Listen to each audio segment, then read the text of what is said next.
Kita harus bisa menjaga kehidupan kita. Kita harus bisa betul-betul menjaga di dalam setiap langkah-langkah kita. Di dalam setiap apapun yang kita akan lakukan. Karena Allah ada di dalam kita, ada di dalam tubuh kita. Roh Kudus ada di dalam tubuh kita. Kita melenceng, jangan kira Tuhan nggak tahu, ya. Tuhan tahu. Tuhan selalu memonitor kehidupan anak-anaknya agar kita terus berjalan lurus, tidak belok kanan kiri. Kita bangun iman kita bangun kehidupan kita. Kita coba buka di HG1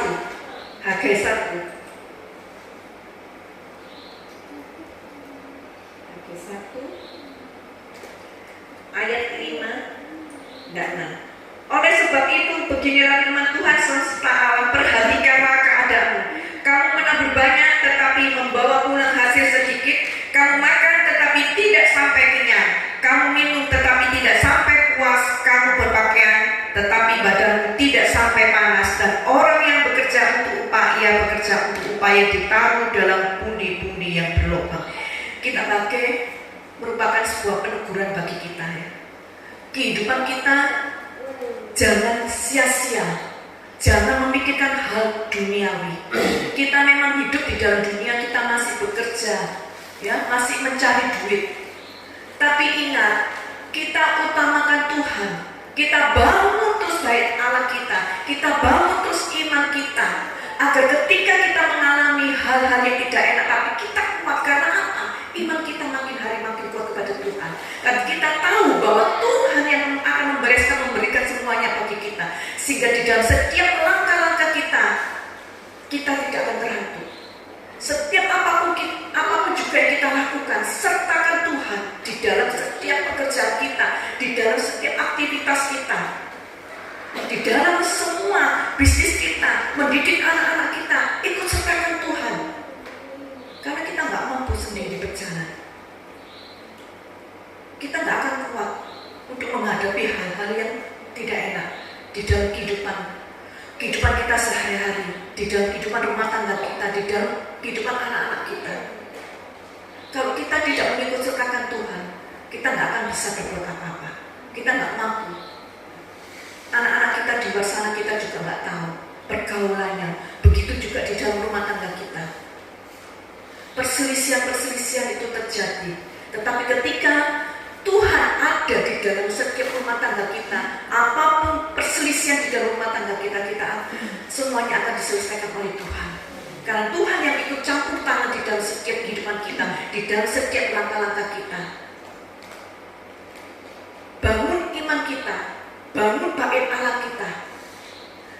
Kita jangan membangun hal-hal yang duniawi. Kita jangan mengenyangkan hal-hal kedagingan kita. Kita semua pengennya enak. Kita pengennya semua diberkati. Tapi itu hal yang kedua. Utamakan Tuhan. Semuanya akan diberikan. Ketika kita melakukan apa maunya Tuhan di dalam setiap kehidupan kita, ikut sertakan Tuhan, maka Tuhan yang selalu mengiring kita. Tuhan selalu berjalan di depan kita. Sekali lagi kita bangun bait Allah kita, ya. Bangun kehidupan rohani kita. Lebih lagi. Jangan dikira kita masuk gereja, kita itu sudah benar-benar kuat di dalam Tuhan. Belum tentu. Jangan kita sering di dalam ibadah kita, Senin mungkin ada persekutuan, Selasa doa malam, Jumat ibadah, Minggu ibadah. Belum tentu kita kuat di dalam Tuhan. Kalau hidup kita tidak benar-benar di hadapan Tuhan, kalau hidup kita tidak benar-benar di dalam firman Tuhan. Kenapa kalau kita lihat ya sekarang banyak orang yang murtad? Kenapa? Karena kerohanian kita, iman kita, bait Allah kita tidak dibangun benar-benar berlandaskan firman Tuhan. Kalau kita syukur ibadah, syukur membaca firman, tapi tidak merenungkan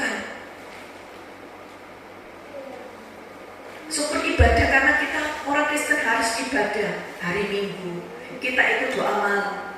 Kalau hanya syukur-syukur aja percuma. Tapi kita harus tahu bahwa aku beribadah, aku ikuti doa malam hanya untuk menyenangkan hati Tuhan, dan aku mau hidup benar di hadapan Tuhan. Maka semuanya apapun yang kita alami, Tuhan yang akan membereskan. Tuhan yang akan menyelesaikan. Coba kita buka di Yudas 1 ayat 20 dan 21.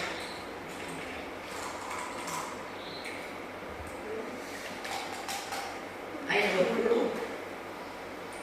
Yudas 1 ayat 20.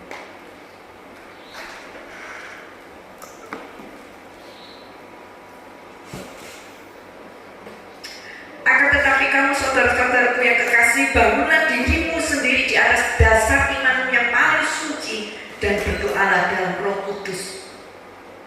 Bangunlah, bangunkan ya, bangun. Kita bangunlah dirimu sendiri di atas dasar iman kita kepada Tuhan Yesus, dan berdoalah pada Roh Kudus. Bangunlah bait Allah kita berdasarkan iman kita kepada Tuhan, bukan kepada hal-hal yang duniawi, bukan kepada harta benda kita, bukan harta kepada pekerja kita, tapi iman kita bangunlah di atas dasar firman Tuhan, di atas batu karang yaitu Yesus Kristus, agar makin hari kita makin kuat untuk kita berjalan di pada akhir-akhir ini, akhir-akhir zaman ya. Semuanya pada naik. Kalau kita lihat perekonomian kita, semuanya pada naik. Tapi ketika kita hidup benar di hadapan Tuhan, yakin sungguh Tuhan akan memberikan yang terbaik tepat pada waktunya. Kita jangan pernah khawatir. Kalau kita benar-benar iman kita pada Tuhan, kita nggak akan pernah khawatir. Memang benar kita masih hidup di dalam dunia ya. Kekhawatiran itu kadang sesaat timbul, tapi ingat kembali kepada Tuhan, minta ampun, berdoa. Kalau hidup kita di dalam firman Tuhan, kita akan tenang, selalu tenang. Apapun yang kita hadapi pasti kita tenang. Tetapi kalau kita tidak hidup di dalam kebenaran firman Tuhan, kita menghadapi hal yang sepele pun, kita akan goyah. Tapi ketika kita hidup di dalam firman Tuhan, apapun badai sebesar apapun, Tuhan pasti akan menyelesaikan. Hidup kita akan tenang. Karena kita tahu bahwa Tuhan ada di dalam kehidupan kita. Tuhan ada di dalam kehidupan kita. Tapi kalau kita tidak hidup di dalam kebenaran firman Tuhan, kita nggak tahu bahwa Tuhan lebih besar dari segala persoalan masalah kita. Tapi kalau kita hidup di dalam firman Tuhan, kita mengerti bahwa Allahku yang sanggup menyelesaikan segala persoalan masalah kita. Karena Allahku ada di dalam kehidupan kita. Kita beribadah, kita bersekutu, itu semua karena anugerah Tuhan. Untuk itulah kita bangun terus iman kita, bangun terus bait Allah kita. Jangan pernah loyo. Isi terus kita, hidupan kita dengan firman Tuhan. Kita boleh bekerja, kita boleh melakukan aktivitas kita, tapi di dalam setiap langkah-langkah kita, renungkan terus. Kita merenungkan bukan dimanapun, di kamar pun juga bisa, di dalam pekerjaan pun kita bisa merenungkan. Kita bisa memuji menyembah dimanapun kita berada. Bahkan kita ibu rumah tangga bisa waktu memasak, kita bisa merenungkan. Ketika kita memasak, ketika kita menyambut, kita bisa merenungkan firman Tuhan, bisa merenungkan kebaikan-kebaikan Tuhan. Kita bisa memuji menyembah Tuhan. Dimanapun juga kita bisa berhubungan dengan Tuhan. Kalau kita hidup kita diisi dengan hubungan kita dengan Tuhan, apapun juga yang kita alami, kita tidak akan goyah. Kita tidak akan berbalik iman kita. Tidak akan berbalik. Tidak akan. Kita coba lihat ya. Pendeta pun bisa murtad. Apalagi kita. Kalau kita tidak kuat di dalam Tuhan, kita tidak bisa murtad. Kalau kita lihat pendeta yang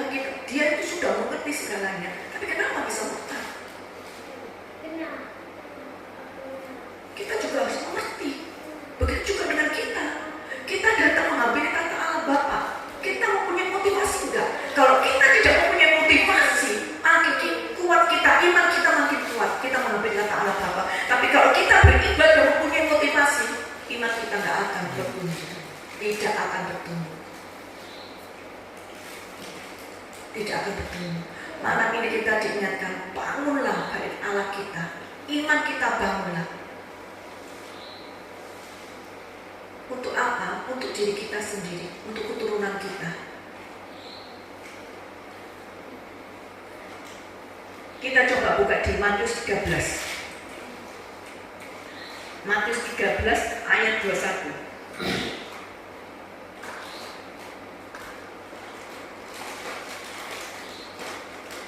Tetapi ia tidak berakar dan tahan sebentar saja apabila datang penindasan atau penganiayaan karena firman itu, orang itu pun segera murtad.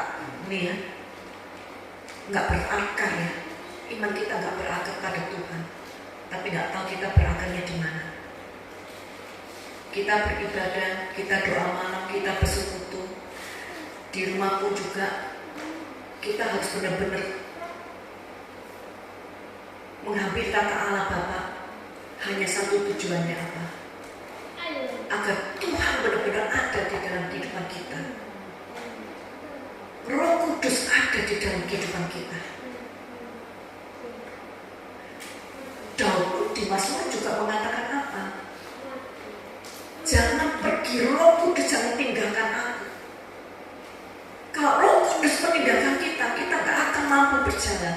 Tidak akan mampu. Tidak akan mampu menghadapi hal-hal yang tidak enak. Tapi ketika Roh Kudus ada di dalam kehidupan kita, kita berjalan bersama Tuhan, kita berjalan bersama Tuhan. Ketika kita terantuk, Tuhan akan angkat. Ketika kita mengalami masalah, ketika kita mengalami hal yang tidak mengenakan, Tuhan pasti menolong kita. Tuhan pasti menolong kita. Kita jangan pernah khawatir, kita jangan pernah ragu, jangan pernah ragu terhadap Tuhan, karena Tuhan segala-galanya. Sentral kita adalah Tuhan. Tuhan adalah sumber segalanya. Tuhan sumber segalanya, sumber bagi berkat kita, sumber berkat bagi kesehatan kita, sumber berkat bagi kehidupan kita. Dia dapat melakukan segala perkara. Bersama Tuhan kita berkemenangan, bersama Tuhan kita lebih dari pemenang. Hiduplah di dalam Tuhan dengan sungguh-sungguh. Hiduplah di dalam kebenaran firman Tuhan dengan sungguh-sungguh. Kita jangan main-main lagi. Kita jangan main-main lagi. Hage, di kitab Hage malam ini kita diingatkan, jangan hidup dalam kesia-siaan.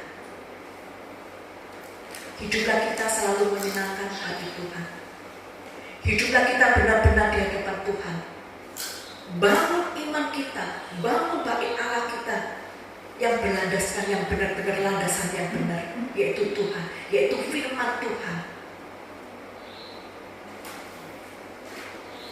Agar kita kokoh. Kita berjalan agar kita kokoh. Kita berjalan menghadapi hal-hal yang tak enak. Kita akan makin hari makin kokoh. Karena apa? Karena Tuhan, bukan karena kita. Ya, karena Tuhan. Mungkin firman sedikit, tapi sebelum saya tutup dengan firman, saya memberi satu kesaksian mengenai iman kepada Tuhan ini ya. Ketika saya belum bertobat, saya sudah mempunyai pemikiran saya, Tuhan saya itu ada di sini sebelum saya bertobat. Jadi kemanapun saya tidak takut, saya dengan siapapun saya tidak takut, karena prinsip hidup saya, Tuhan itu ada di sini. Ketika saya berjalan tidak berbohong pada orang, tidak menipu dengan orang, Tuhan akan menolong karena Tuhan itu ada di sini. Dan pada suatu ketika